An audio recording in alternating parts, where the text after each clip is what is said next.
मंगलम गौतमो वने मंगलम कुंदकुंदाद्यो जैनधर्मोस्तु मंगलम सर्वमंगलमांगल्यम सर्वकल्याणकारकम प्रधानम सर्वधर्माणां जैनम जयतु शासनम।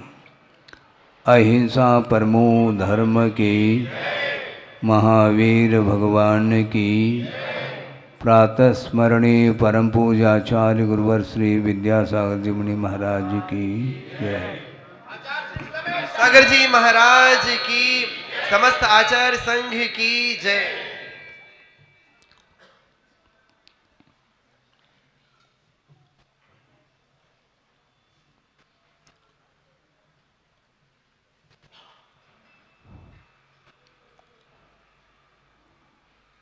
अनुप्रेक्षाओं का वर्णन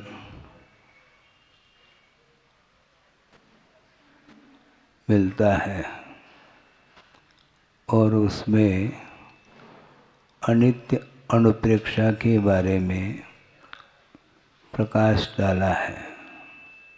कार्तिकेय प्रेक्षा ग्रंथ है और आद्योपांत अनुप्रेक्षाओं का ही वर्णन करता है। उसमें एक गाथा आई है, आपके सामने रखता हूँ और थोड़ा सा विषय इस संबंधी। तत्थ भवे किम शरणम, तत्थ भवे किम शरणम जत्त सुरिंदान दीसदे बिलवो हरिहर बंभा दिया काले नय कवलिया जत्थ। ये काल के माध्यम से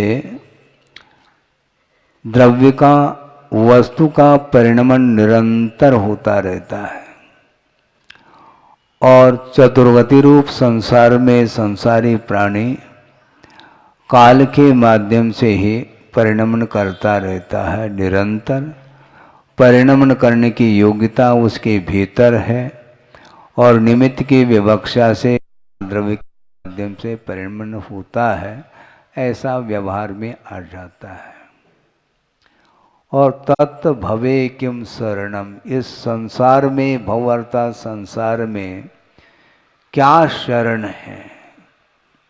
जत सुरिंदानम अपि विलवो दृश्यते, जहाँ पर सुरेंद्र अर्थात देवेंद्र का भी विलय देखने में आता है।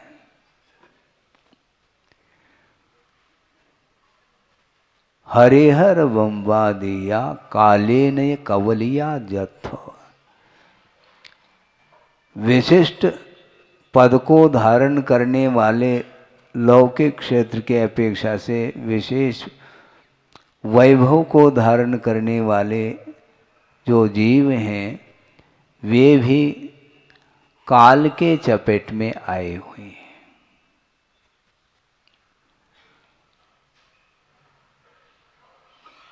काल के माध्यम से वस्तु का जो परिणमन है, इस परिणमन को भगवान भी रोक नहीं पाएंगे, ये सिद्धांत है।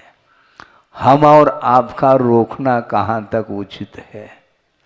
अनंत शक्ति के धारक भगवान हुआ करते हैं, वे भी वस्तु के परिणमन को रोक नहीं पाएंगे, क्योंकि यदि वस्तु का परिणमन रुक जाएगा तो वस्तु का ही अभाव हो जाएगा। ऐसा होता नहीं।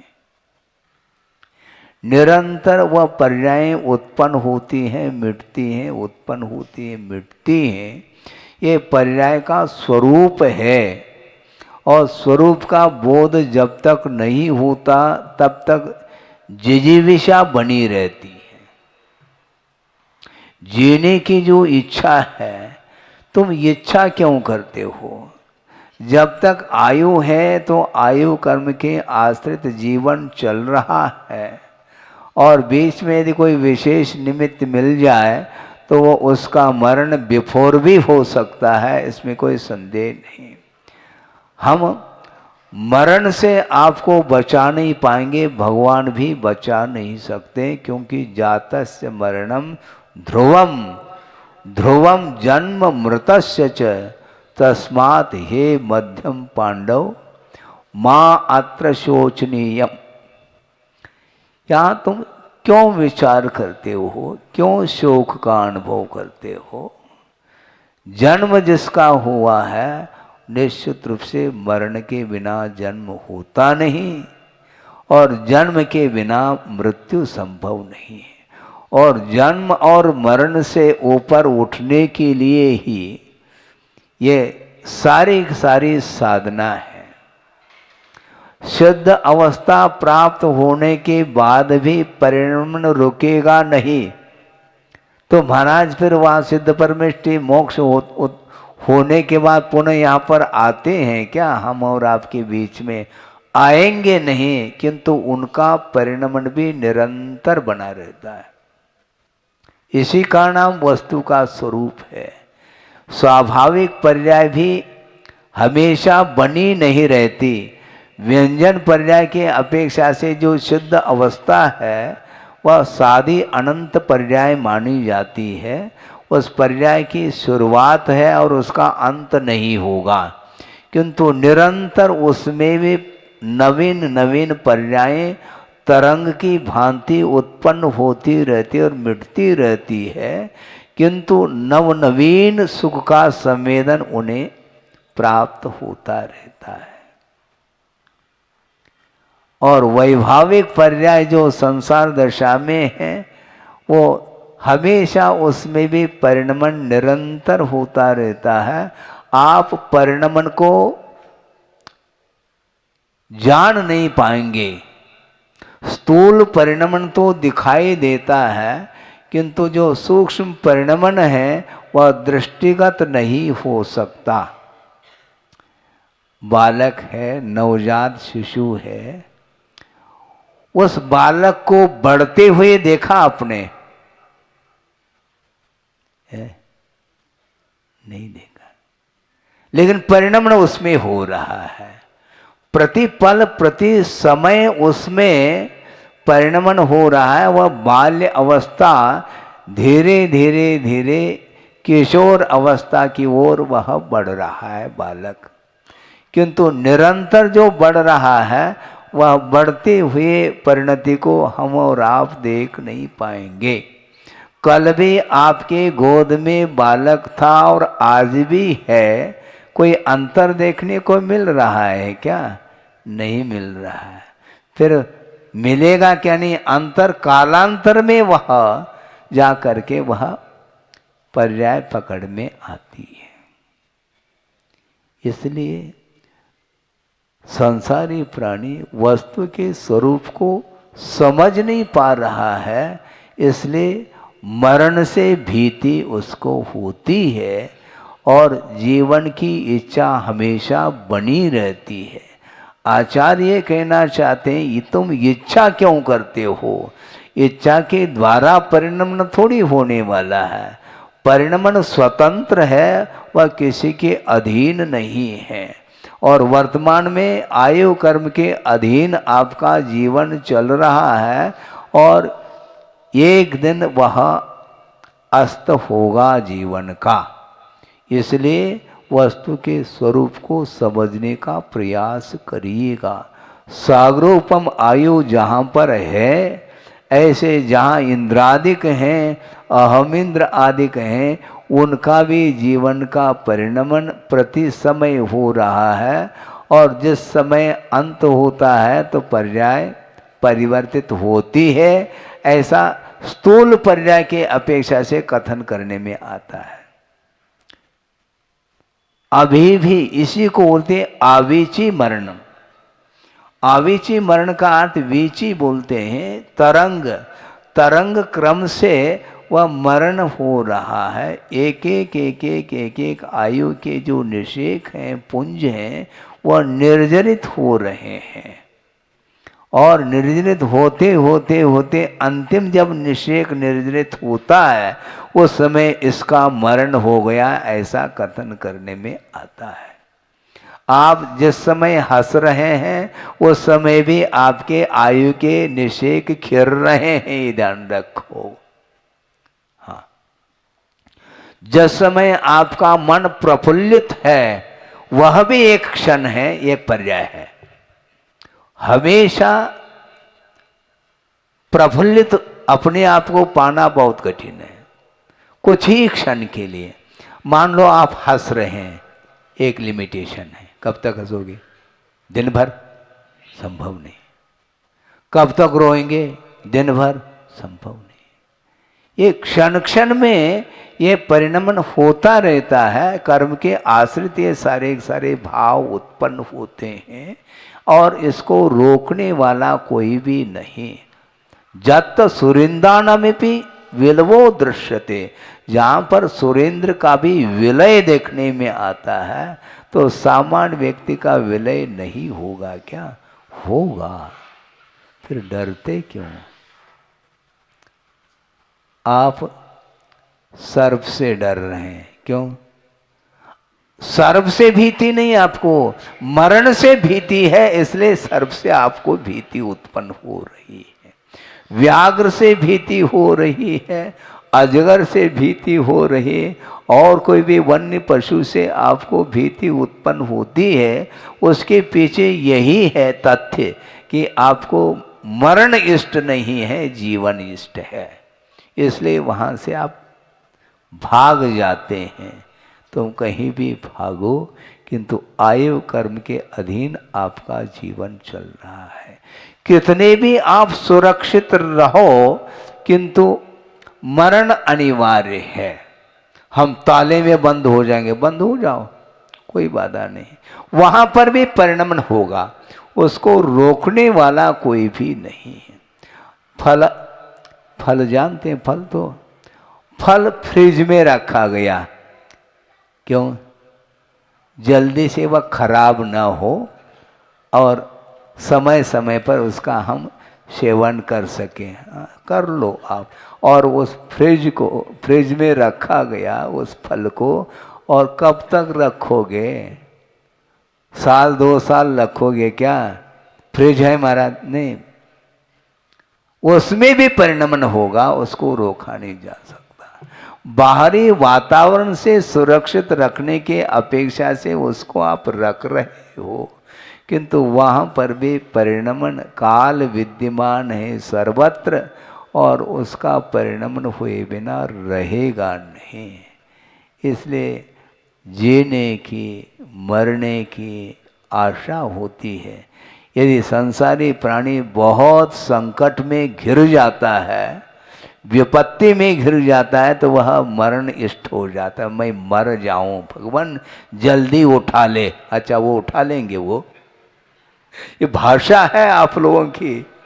जल्दी उठाने का अर्थ वह जीना उसको इष्ट नहीं, क्योंकि वेदना भयंकर हो रही है और उस वेदना से बचने के लिए वह मरण की इच्छा रखता है। और भयानक और संकट में आ गया, मान लो आत्मघात का भी परिणाम उसके अंदर आ जाता है, ताकि किसी भी प्रकार से यह पिंड छूट जाए, यह पर्याय समाप्त हो जाए, तो शांति से दूसरे पर्याय में मैं जी सकूं। इसका अर्थ जिजीविषा अभी भी बनी है, दूसरे पर्याय में जीना चाहता है, इस पर्याय में जीने के लिए उसकी इच्छा नहीं हो रही है। तो किसी भी पर्याय में पहुंचो, वहां पर भी मरण होना है कालांतर में जा कर के। हालांकि देव पर्याय के लिए अमर संज्ञा मिली है, लेकिन ये ध्यान रखो, हम और आपके अपेक्षा से उनकी आयु अधिक है। इस अपेक्षा से उसको अमर कहा, किंतु हमेशा बने नहीं रहते, उनको भी वहाँ से ट्रांसफ़र होना है। परमानेंट नौकरी नहीं है वो। हाँ, वो भी टेम्पररी है, ट्रांसफ़र होगा। और यहाँ तक कि देव पर्याय से निकल करके एकेंद्रीय पर्याय को भी प्राप्त कर लेते हैं, ऐसे भी देव हैं। पहले दूसरे स्वर्ग तक हैं, वहाँ के जो पीतलेशा के साथ जीवन जी रहे हैं और सागरोपम आयु तक उस दैवी वैभव का उपभोग करने के बाद भी 6 महीने पूर्व में माला मुरझाती है और संक्लेश परिणाम के साथ उनका मरण होता है, तो एक इंद्रिय का बंद वो कर लेते हैं और एक इंद्रिय में आ रहे हैं। पेड़ पौधे बनेंगे अब। हाँ, अभी तक तो अच्छे आराम के साथ जीवन जिया था, वहाँ पर ना कोई रोग है ना और कोई व्याधि है, कुछ भी नहीं। शारीरिक सुख पर्याप्त मिला है, किंतु राग की अतिरेक के कारण पतन हो रहा है उसका। अत्यासक्ति के कारण ही वह दुर्गति का पात्र बनता है। और वस्तु तत्व का चिंतन करने वाले जो देव होते हैं सम्यक दृष्टि, वो इस प्रतीक्षा में रहते हैं कि माला मुरझा गई, बहुत अच्छा है, कम से कम हम मनुष्य पर्याय को प्राप्त कर लेंगे, वहाँ पर स्वतंत्रता के साथ संयम का हम पालन कर सकते हैं। वहाँ पर संयम पालन करने का वातावरण नहीं, क्योंकि वहाँ पर इतना पुण्य का अर्जन करके पहुँचा है, इसलिए उसका उपभोग आपको करना है, करिएगा। और वह अत्यासक्ति के साथ यदि नहीं करता है तो उसका पतन, वहाँ से मरण होने के उपरांत भी अच्छे अच्छे पदों को वो प्राप्त कर लेता है। इसलिए वैश्विक सुख के पीछे संसारी प्राणी हमेशा संक्लेश का अनुभव करता रहता है। जब छूटने वाला है तो उसके पीछे संक्लेश क्यों करते हो? संक्लेश करोगे तो और हानि होगी। शांति के साथ मरण करो। महाराज शांति कैसे मिलती है? मरण कहते ही भय उत्पन्न होता है। डरने से, मृत्यु से डरने से मृत्यु से छुटकारा संभव नहीं, और मोक्ष की इच्छा करने मात्र से मुक्ति भी नहीं मिलने वाली है। क्योंकि इच्छा करने मात्र से सब मुक्त होने लग जाए तो संसार समाप्त हो जाएगा, फिर तो ऐसा थोड़ी होना है।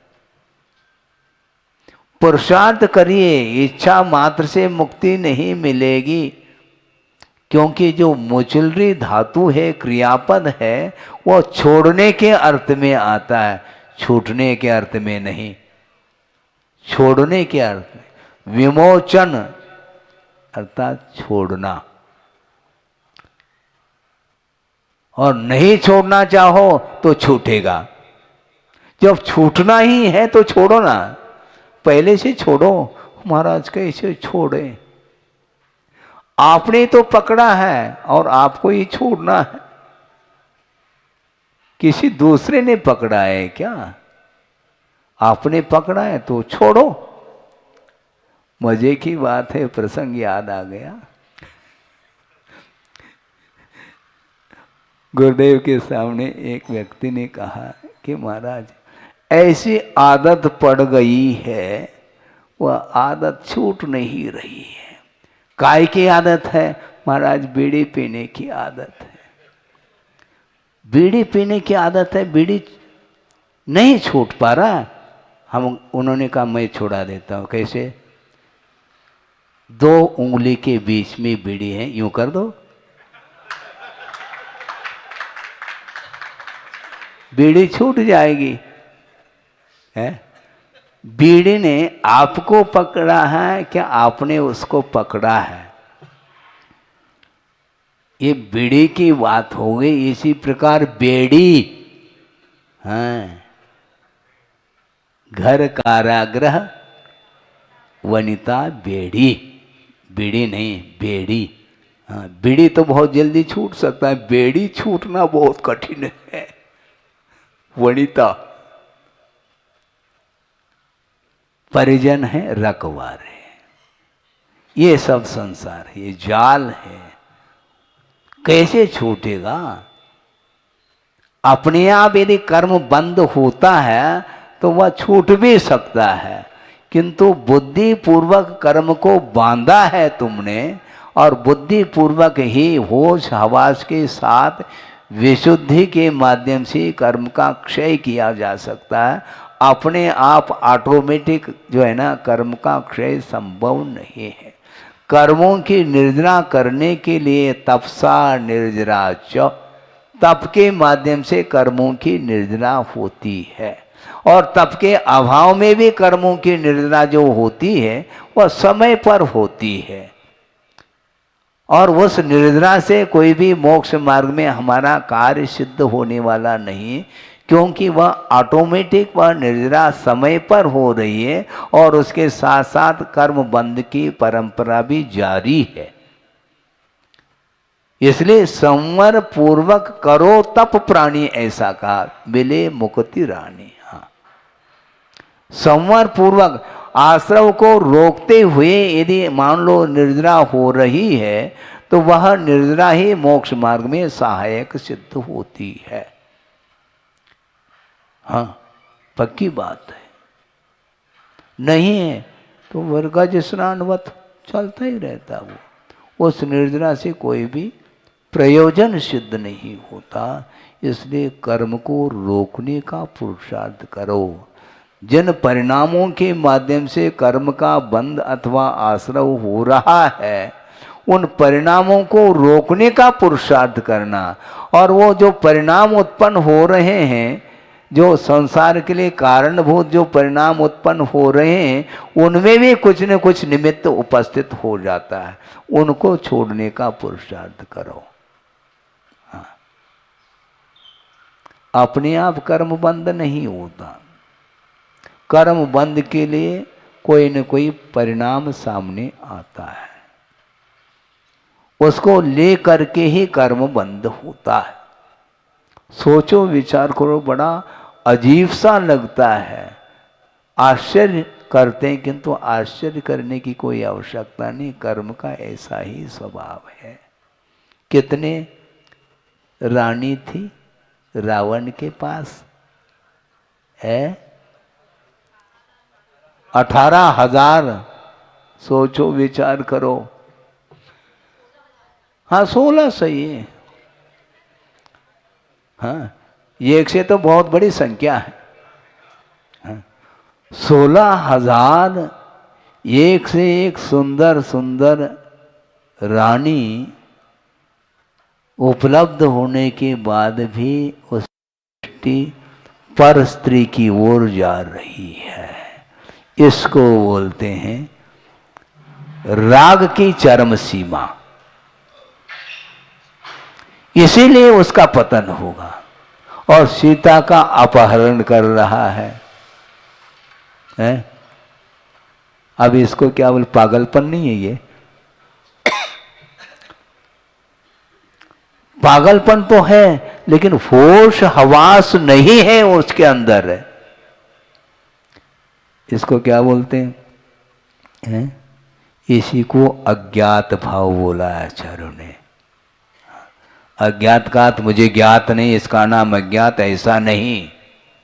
मदात प्रमादात व अनवबोध्य प्रवृत्ति अज्ञातम, ऐसा कहा। बिना सोच विचार किए उन्मत्तता के कारण संसारी प्राणी विषयों में डूब रहा है। उसको होश नहीं है कि मेरे द्वारा करने योग्य कार्य क्या है, क्या उचित है क्या अनुचित है, इसका भान ही नहीं है, और डूबता चला जा रहा है। उसके माध्यम से वह भयंकर कर्म का बंद कर लेता है, फिर अन्यत्र उसको जाना पड़ता है, जेल जाना पड़ेगा। चोरी क्यों कर ली तुमने? चोरी किसकी की जाती है महाराज? ये भी कोई पूछने की बात है? दूसरे की, अपने धन की चोरी नहीं होती, क्योंकि अपना धन तो सुरक्षित है। इसके बाद भी दूसरे की चोरी है। पर धन वनिता पर न लुभाऊं, संतों सामृत पिया करूं। ये मेरी भावना में पंक्ति आ रही है। इसके उपरांत भी हमेशा संसारी प्राणी की दृष्टि पर वस्तु की ओर ही बनी रहती है, जबकि सारा सारा ये परिणमन काल के द्वारा हो रहा है, ये सब नश्वर है। इसके उपरांत भी उस ओर ध्यान नहीं जा पा रहा है, और वह देव एक इंद्रिय का बंद कर रहा है। तृप्ति नहीं, सागरोपम आयु तक उस सुख का उपभोग किया है, इसके उपरांत भी और मुझे चाहिए, ये आसक्ति के कारण उसका पतन हो रहा है।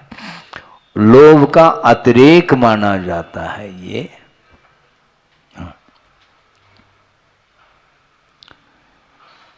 लाभात लोभो जायते, ऐसे भी कोई पंक्ति हमें पढ़ने को मिली।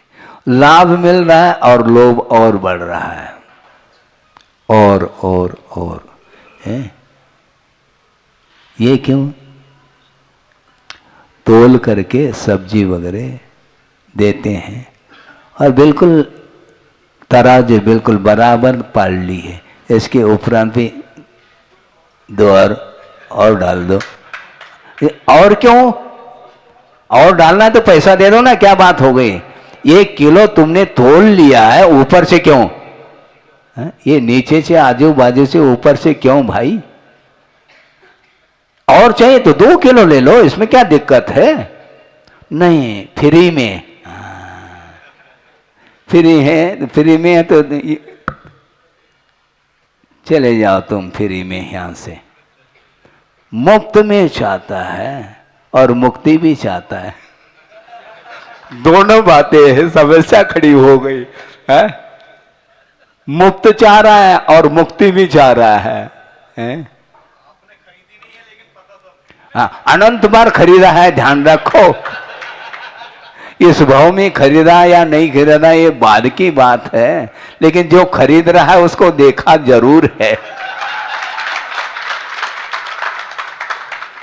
हैं? पहले इसी प्रकार आंगन में जो है ना ले करके आते थे टोकरी भर करके, और गाजर मूली आदि आदि हाँ चलता था, और ऊपर से और कोतमीर अर्थात धनिया का पत्ता, थोड़ा। और ये इच्छा इसकी समाप्त नहीं होती, और की जो भूख है इसकी वह बनी रहती है। बहुत कठिन काम है। पुरुषार्थ क्यों नहीं करना चाहते हैं? अच्छा, हम ये पूछना चाहते हैं, दुकान में आया है और 100 रुपये का नोट लेकर के आया है और कुछ खरीद लिया, फिर बाद में वापस आप पैसे नोट दे रहे हैं, जितना शेष है उतना दे, एक आधा और दे दो ना नोट, तो तुम दोगे क्या? 10 रुपए का माल खरीद लिया और 90 रुपए वापस कर रहे हैं, एक और 5 का नोट दे दो ना, बहुत सारे आपके पास है। नहीं, फिर वो क्यों देगा तुम्हारे लिए गाजर मूली? लेकिन होता है ऐसा ही, स्वयं दूसरे को देना नहीं चाहता, लेना पसंद है इसको। ये सब हो रहा है क्या? नहीं महाराज, हो रहा है। आपने कहा आपने कैसा खरीदा तो है नहीं, क्यों नहीं खरीदा? सब खरीदते, अनंत काल से वही करते आए हैं। नहीं करने योग्य कोई यदि कोई कार्य बचा है, ऐसा कोई भी कार्य नहीं है जो अभी तक नहीं किया हो। यदि बचा है तो मोक्ष उसको अभी तक प्राप्त नहीं किया। कुछ ऐसे भी पर्याय हैं जिनको अभी तक प्राप्त नहीं किया, जैसे सर्वार सिद्धि के अहमेंद्र नहीं बन पाए, क्योंकि एक भवावतारी होते हैं, वो सीधा यहाँ आकर के मुक्त हो जाएंगे, अभी तक नहीं हुई है। लौकांतिक नहीं बन पाए, सौधर्म इंद्र नहीं है, सौधर्म इंद्र की इंद्राणी नहीं बने, शची है बिल्कुल। केवल इन्हीं को उपदेश देने, क्या आपको भी तो देना पड़ेगा है? सौधर्म इंद्र की जो इंद्राणी है, शची जिसको बोलते हैं, वो सौधर्म इंद्र के जीवन काल में 40 नील प्रमाण इंद्राणी चली जाती है। 40 नील, हाँ बहुत होता है, क्योंकि उसकी आयु पल्योपम में है 5 पल्य है, और 10 कोड़ा कोड़ी अद्धा पल्य का 1 सागर होता है। क्या हुआ? कोड़ा कोड़ी किसको बोलते महाराज?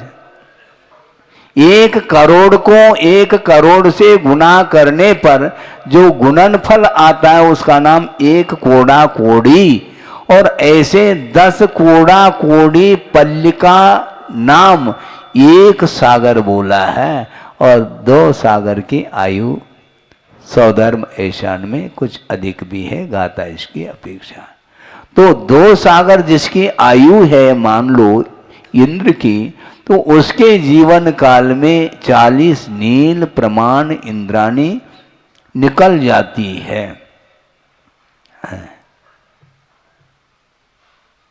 क्या हुआ? सोचो, विचार करो, तृप्ति नहीं, और जैसे पावक में घी डाला, ऐसा बोलते हैं आप लोग। पावक अर्थात अग्नि है, अग्नि में आप घी डालते चले जाओ, तेल डालते चले जाओ, अग्नि बुझेगी नहीं, अग्नि कभी भी शांत नहीं हो सकती है। यदि अग्नि को शांत करना है तो ईंधन डालना बंद कर दो, बस अपने आप। अत्रणे पतित वन्य स्वयमेव विलीयते कहते हैं। जहां पर ईंधन नहीं वहां पर यदि अग्नि है तो बहुत जल्दी वह शांत हो जाती है। उसी प्रकार ये ईंधन डालता चला जाता है, इसकी इच्छा समाप्त नहीं होती है, इसलिए परिणमन इस प्रकार होता चला जा रहा है। सागरोपम आयु तक उपभोग करने के उपरांत भी तृप्ति बिल्कुल नहीं, और यहाँ आने के उपरांत पुनः देव पर्याय को प्राप्त करने की इच्छा रखता है। इसको निदान बोलते हैं, भावी भोगाकांक्षा निदानम। इसका अर्थ क्या है? थोड़ा सा खोल तो दे। भावी भोगाकांक्षा, भावी का अर्थ क्या? भविष्य। भविष्य का अर्थ क्या है? कल की इच्छा करना, ये भविष्य नहीं।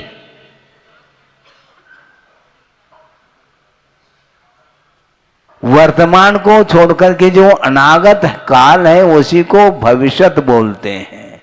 केवल आगामी भव में जो विषय सामग्री है उसकी इच्छा रखने का नाम ही निदान है, ऐसा नहीं, ये भी है, किंतु वर्तमान भव में भी मुझे ये मिल जाए, ये जो इच्छा है, ये भी निदान है। विषयों की आकांक्षा, वर्तमान में जीने का पुरुषार्थ करो ना, वर्तमान में आप जी ही नहीं पाओगे, क्योंकि आपका कहीं न कहीं उपयोग अन्यत्र पहुंच चुका है, अनागत में पहुंच चुका है। थाली में परोस दी गई है, पकवान है, और उसका स्वाद नहीं ले पा रहे, और है क्या? और है क्या? इसको तो खा ले, तो और की क्यों बात करता है? और की बात करता है तो उस समय उपयोग उधर गया है, और मुख में ग्रास है, इसका स्वाद नहीं ले पा रहा है। ये तो दशा है संसारी प्राणी की, इसलिए उसकी इच्छा समाप्त नहीं होती है, और इच्छा को रोकने का नाम तप कहा है। इसलिए कर्म क्षय करने के लिए तप करने की आवश्यकता है, इच्छा को रोकने की आवश्यकता है। इच्छा को रोकने का नाम तप है, और देवगति में तप नहीं, क्योंकि इच्छा का निरोध नहीं करते वो। 33 सागर की आयु है, कहाँ पर? सर्वार सिद्धि में। और कितने पक्ष के उपरांत श्वासोश्वास लेते हैं? हाँ, 33 पक्ष का अर्थ 16.5 महीने के उपरांत श्वासोश्वास की क्रिया होती है। थोड़ी सी आकुलता होती है तो श्वासोश्वास लेते, प्रति समय नहीं, जैसे हम और आप ले रहे हैं। ऑक्सीजन की कमी नहीं पड़ती उनको। 16.5 महीने के उपरांत कुछ क्षण के लिए श्वासोश्वास की क्रिया, और 33,000 वर्ष के बाद आहार की इच्छा, कंठ से अमृत झरता है। 33,000 वर्ष किसको बोलते हैं? यहाँ सुबह शाम, अरे महाराज आप सुबह शाम की बात कर रहे हैं, मुंह तो चलता ही रहता है, मुंह चलता ही रहता है। भोजन कर लिया और मुख कुल्ला कर लिया, उसके बाद पुनः सुपारी और ले ली, और वह यहाँ फंसी है सुपारी, और दिन भर चरवन चल रहा है। ये सब क्या? 33,000 वर्ष कुछ कहलाता है। उसके बाद इसके उपरांत हम ये पूछना चाहते हैं, 33,000 वर्ष के उपरांत ये मानसिक आहार है, उस 33,000 वर्ष तक उनको भूख नहीं लगी? नहीं, इच्छा नहीं है, तो तप काय का? इच्छा हो और निरोध करे, उसका नाम तप है। नहीं तो 33,000 वर्ष तक तप मानना पड़ेगा उनका, ऐसा संभव नहीं है, ध्यान रखो। इच्छा होने के उपरांत भी ग्रहण नहीं करने का जो भाव है, उसका नाम तप है। इच्छा निरोध तप, ऐसा कहा। हाँ, भोजन करके बैठ गए, हाँ, 2 घंटे तक भोजन का त्याग। अरे कि 2 घंटे का तक भोजन अभी तो कर दो, बस डाइजेस्ट तो होने दो। इच्छा है ही नहीं, त्याग किस काम का है? त्याग किसको बोलते हैं? इच्छा का निरोध होना चाहिए। लेने की इच्छा हो, नहीं मुझे नहीं चाहिए। कई लोग परोसने के लिए आ गए, परोसने की बात कहता है बस बस, पहले कहेगी तो मुश्किल हो जाएगा, लौट जाएगा वो परोसनी बिना परोसे। ये चलता है, नाटक चलता रहता है ये, बस बस बस बस है। पहुंचने के परोसने के बाद बस के ना, इच्छा बनी है। और भोजन करने के उपरांत भी उसकी इच्छा बनी रहती है, अभी नहीं तो कभी सही। भूख लगने के उपरांत मैं लेऊंगा, इसलिए उसका त्याग नहीं है। उत्तम त्याग बोलते किसको? इस प्रकार त्याग होने लग जाए तो 33 वर्ष तक त्याग हो गया भोजन का, है ऐसा मान लिया जाए, संभव नहीं। इसलिए उसको असंयमी कहा। 33 वर्ष के बाद भोजन, कवलाहार भी नहीं, केवल कंठ से झड़ जाता है थोड़ा सा, अमृतधारा जैसे, बस। और पुनः 33,000 वर्ष तक कोई आवश्यकता नहीं। इसके उपरांत भी संयम नहीं, क्योंकि भूख लगने पर भी नहीं लेना, यह संयम माना जाता है। इसको त्याग की संज्ञा दी है। इसलिए वस्तुतः ये और की जो भूख है वो ठीक नहीं है, क्योंकि ये कब तक चलेगा? ये है? कोई शुरुआत नहीं, नो बिगनिंग। और ऐसे भी जीव हैं एंडलेस, उसका अभाव नहीं होगा। अभव्य हमेशा बने रहेंगे संसार में, संसार से मुक्ति उन्हें नहीं मिलने वाली।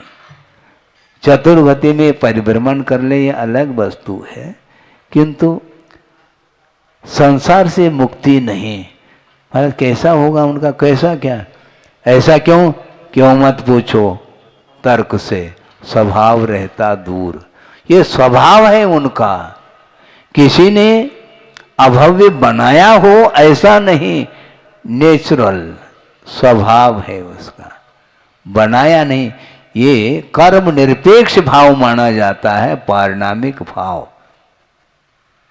अभव्य को भव्य नहीं बनाया जा सकता और भव्य को अभव्य नहीं बनाया जा सकता, वो है। हाँ महाराज जी की पहचान हम और आप नहीं पहचान सकते, कौन अभव्य है कौन भव्य है। किंतु गुरुदेव ने एक बहुत अच्छी बात कही थी। एक व्यक्ति को बहुत आकुलता थी, महाराज जल्दी जल्दी बता दो हमें, हम अभव्य तो नहीं है, तुम भव्य हो। क्यों, क्योंकि अभव्य को विकल्प नहीं होता, अभव्य को कोई आकुलता होती नहीं, मुक्ति से कोई प्रयोजन नहीं उसको,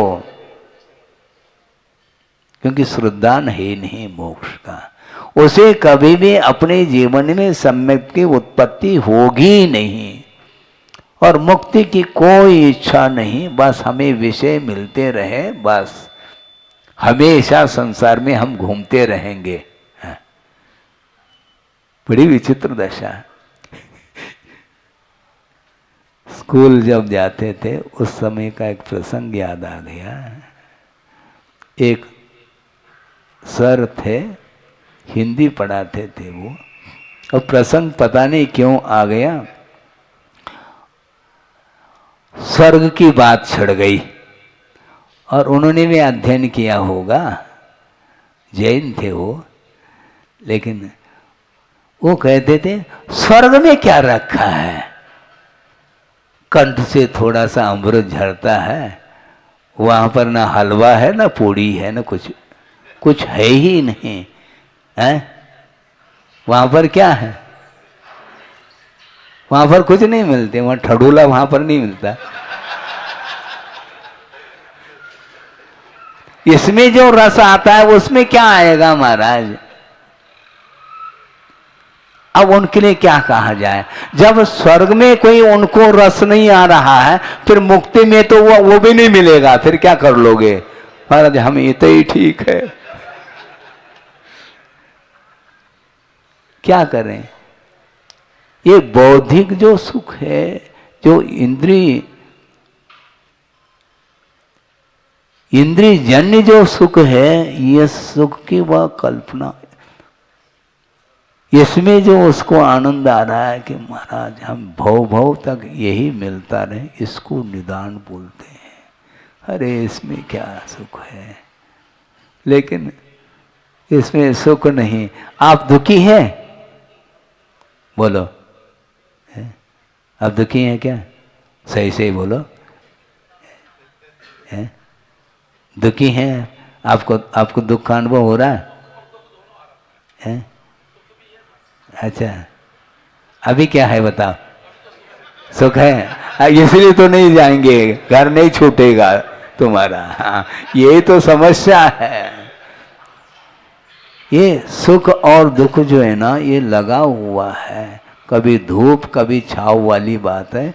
ये हमेशा साता का उदय आता है तो थोड़ी बहुत शांति मिलती है, सुख मिलता है, और असाता का उदय आ गया तो पुनः दुख से वह घिर जाता है।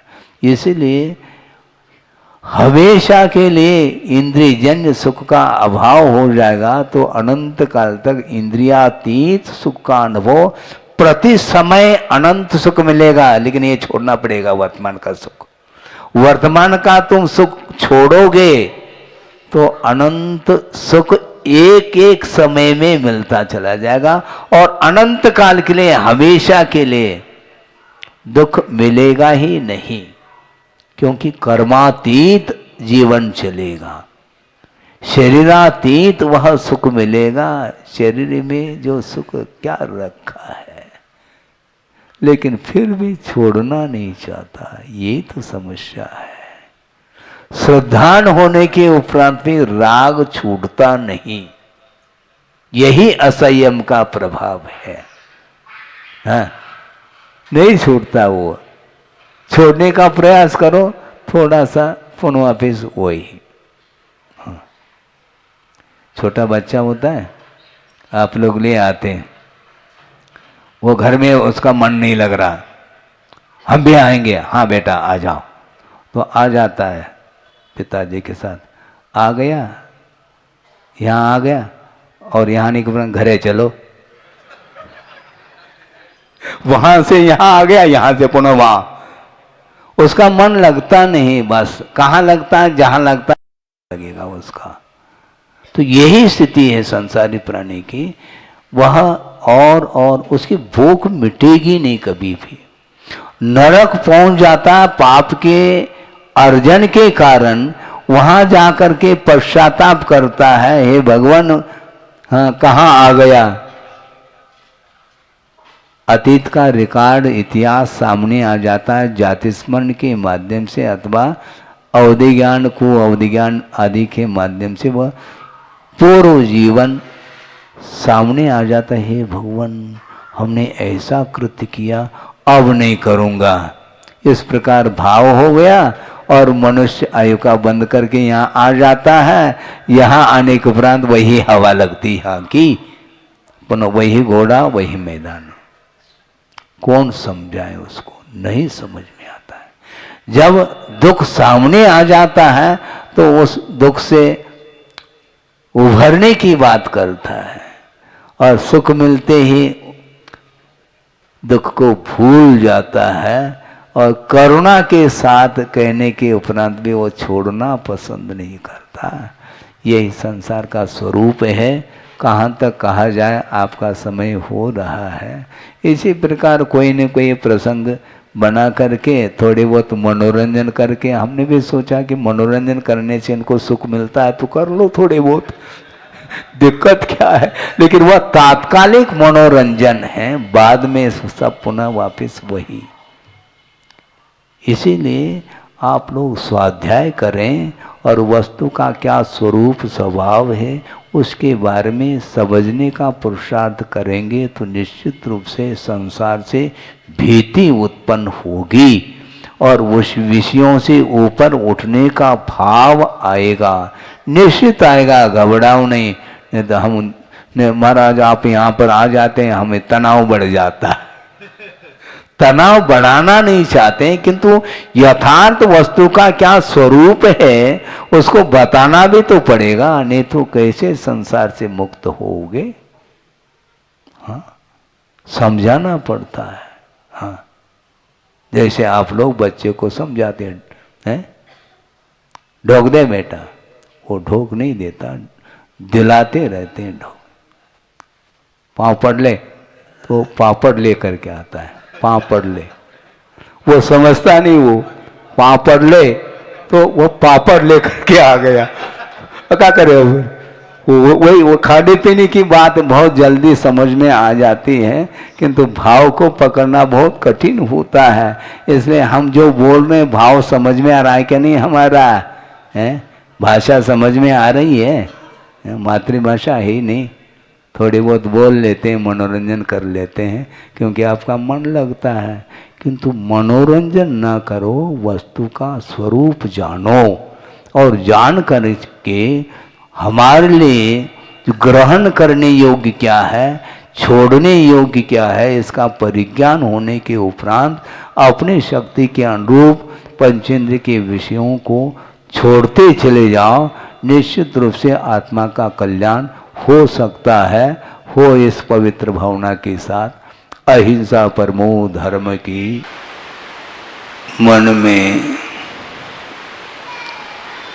विकृति आती है, विकृति आती है तो मन अशांत होता है, या विकृति जो उत्पन्न होती है उसके लिए बाहरी पदार्थ ही एकमात्र कारण सिद्ध होते हैं, किंतु सूक्ष्म दृष्टि से देखते हैं तो आगमकारों का ये कहना है कि वस्तुतः रागादिक जो परिणाम उत्पन्न होते हैं वे ही कर्म बंध के लिए कारण सिद्ध होते हैं। बाहरी पदार्थों के निमित्त को लेकर के ही राग द्वेषादिक उत्पन्न होते हैं, किंतु हो अनिवार्य नहीं है। यदि बाहरी पदार्थों के निमित्त को लेकर के रागादिक कालुष परिणाम होना अनिवार्य सिद्ध होता है, तो ऐसी स्थिति में सबसे ज़्यादा कर्म का बंध भगवान को होना चाहिए, क्योंकि उनकी दृष्टि में पूरा विश्व ही आ रहा है? पूरा स्वर्गीय दृश्य भी देखने में आ रहा है। अधोलोक में जो नारकी जीव हैं वहाँ का भी दृश्य देखने में आता है। चतुर्गति का पूरा दृश्य उनके ज्ञान का विषय बन रहा है। इसके उपरांत भी एक क्षण के लिए भी कर्म बंध उन्हें नहीं होता। इससे स्पष्ट है अंतरंग यदि कोई निमित्त है तो रागादिक भाव ही है जो अपने ही परिणाम के माध्यम से उत्पन्न होते रहते हैं। इसलिए कर्म को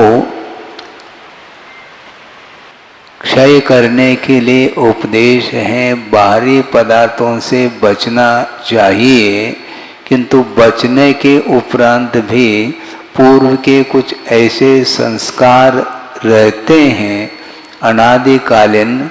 आप बिल्कुल एकांत में भी बैठोगे तो मन में विकल्प आ सकते हैं। वो इसलिए विकल्प आ सकते हैं जिन जिन पदार्थों का संबंध आपका रहा है अथवा वर्तमान में भी है, तो उन संबंधों के कारण ही ये विकल्प उत्पन्न होते हैं। आप यहाँ पर बैठे हैं और आपका मान लो बालक है, वह कहाँ पर है, कोई आउट ऑफ कंट्री में है, मान लो हजारों किलोमीटर दूरी पर वह है। इसके उपरांत भी आपका संबंध उससे स्थापित है। वहाँ यदि मान लो लड़का हो जाता है उसे, तो शोर आपको लगता है। ये शोर सूतक लग क्यों रहे हैं? प्रत्येक को क्यों नहीं लगता? जिसके साथ संबंध है उसी को लेकर के सारे विकल्प उत्पन्न होते हैं। इसलिए रागादिक विकल्पों के लिए बाहरी जो पदार्थ हैं उनके निमित्त को लेकर के होता है, किंतु हो यह अनिवार्य नहीं है, ऐसा कहा जा रहा है। इसलिए आप स्मृति के माध्यम से भी राग द्वेषादिक भाव करते हैं। आपका शत्रु यहाँ पर नहीं है, किंतु शत्रु का स्मरण भी आ जाता है तो वह क्रोधादिक कषाय उत्पन्न हो सकते हैं। और आपके सामने मित्र खड़ा नहीं है फिर भी उसका स्मरण होता तो स्नेह प्रेम आदि भाव जागृत होते हैं। इसलिए वस्तुतः जिन वस्तुओं के प्रति हमारा संबंध स्थापित होता है या रहता है, उसको लेकर के ही ये सारे विकार उत्पन्न होते हैं। इसलिए मन को निर्मल बनाने के लिए जिन पदार्थों के साथ हमारा संबंध है उन संबंध को कट करना पड़ता है। घंटी बज रही है मोबाइल की, किंतु आप मोबाइल कट कर दोगे तो कोई घंटी कुछ है ही नहीं है। बहुत सारे लोग हैं किंतु उनका नंबर आपके पास नहीं है। जिन जिन व्यक्तियों के साथ संबंध है उन्हीं व्यक्तियों का नंबर आपके मोबाइल में है। तो इसलिए मोबाइल क्या करेगा? आपने संबंध स्थापित किया है और वो सारे संबंध श्रवण के साथ कुछ है ही नहीं। इसलिए उन्हें कोई भी विकल्प नहीं आता मन में।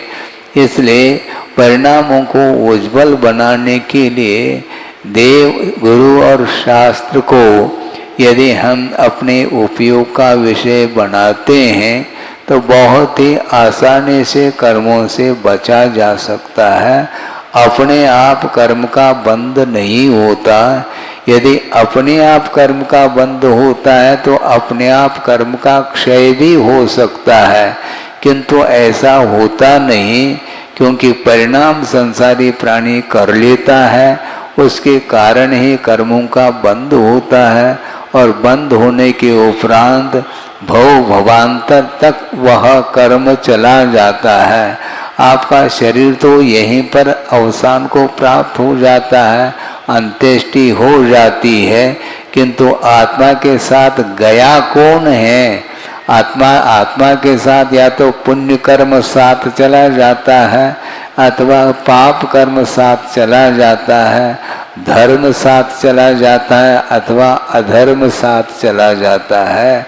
इसलिए धर्म की उपासना करो तो सद्गति मिल सकती है, किंतु संसारी प्राणी धर्म का स्वरूप नहीं जान पाता, इसलिए हमेशा पाप का आश्रय लेता है और उसके माध्यम से कर्म का जब अर्जन कर लेता है तो उसके फल को भोगने के लिए उसे जाना पड़ता है। नरक कौन जाना चाहता है? कोई भी जाना नहीं चाहता, किंतु नरक के जाने के योग्य जो परिणाम कर लेता है उससे तो जाना ही पड़ेगा। इसलिए चोरी करना छोड़ दो, जेल अपने आप कौन भेज रहा है तुम्हें? कौन भेजता है जेल? कोई नहीं भेज सकता है।